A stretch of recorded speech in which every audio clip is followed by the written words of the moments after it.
Samueli Keji orí kẹjọ láti ẹsẹ̀ kìíní títí dé ẹsẹ̀ kejìdínlógún. Ó sì ṣe lẹ́yìn èyí, Dáfídì sì kọlu àwọn Fílístínì, ó sì tẹrí wọn ba.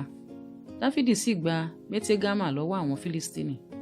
Ó sì kọlu Móábù, a sì fi okùn títa kan díwọ̀n wọn, ó sì dá wọn bulẹ̀. Ó sì ṣe òṣùwọ̀n okùn méjì ní iye àwọn tí òun pa, àti ẹkùn òṣùwọ̀n okùn kan ní iye àwọn tí yóò dá sí. Àwọn ará Móábù sì ń sin Dáfídì, wọ́n sì máa mú ẹ̀bùn wá.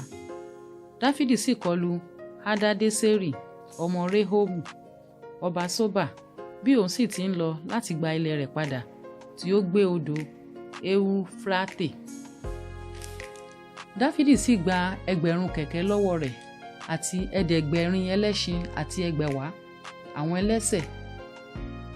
Dáfídì sì já gbogbo ẹṣin kẹ̀kẹ́ wọn ní pàtì, ṣùgbọ́n ó dá 100 kẹ̀kẹ́ nì sí nínú wọn. Nígbà tí àwọn ará Syria ti Damasku sì wá láti rán Hadadeseri ọba Soba lọ́wọ́, Dáfídì sì pa 11,000 ènìyàn nínú àwọn ará Syria. Dáfídì sì fi àwọn ológun sí Syria ti Damasku. Àwọn ará Syria sì wá sí Dáfídì, wọ́n á sì máa mú ẹ̀bùn wá. Olúwa sì pa Dáfídì mọ́ níbikíbi tí ó ń lọ. Dáfídì sì gba àṣà wúrà tí ó wà lára àwọn ìránṣẹ́ Hadadeseri, ó sì kó wọn wá sí Jerúsálẹ́mù láti Beta àti láti Berotai. Àwọn ìlú Hadadeseri ní Dáfídì ọba sì kó ọ̀pọ̀lọpọ̀ idẹ wá. Nígbà tí Tóì ọba Hamati sì gbọ́ pé Dáfídì ti pa gbogbo ogun Hadadeseri, Tóì sì rán Jórámù ọmọ rẹ̀ sí Dáfídì ọba láti kí i àti láti súre fún un, nítorí pé ó ti bá Hadadeseri jagun, ó sì ti pa. Nítorí tí Hadadeseri sá ti bá Tóì jagun, Jórámù sì ní ohun èlò fàdákà àti ohun èlò wúrà àti ohun èlò idẹ lé ọwọ́ rẹ̀.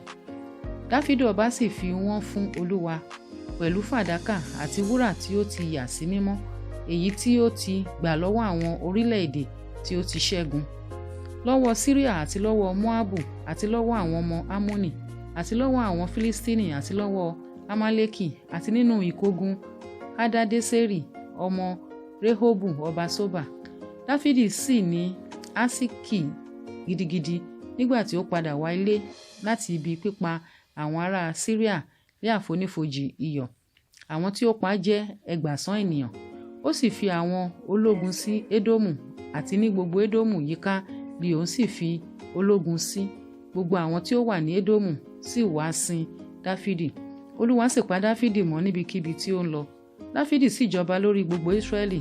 Dáfídì sì ṣe ìdájọ́ àti òtítọ́ fún àwọn ènìyàn rẹ̀.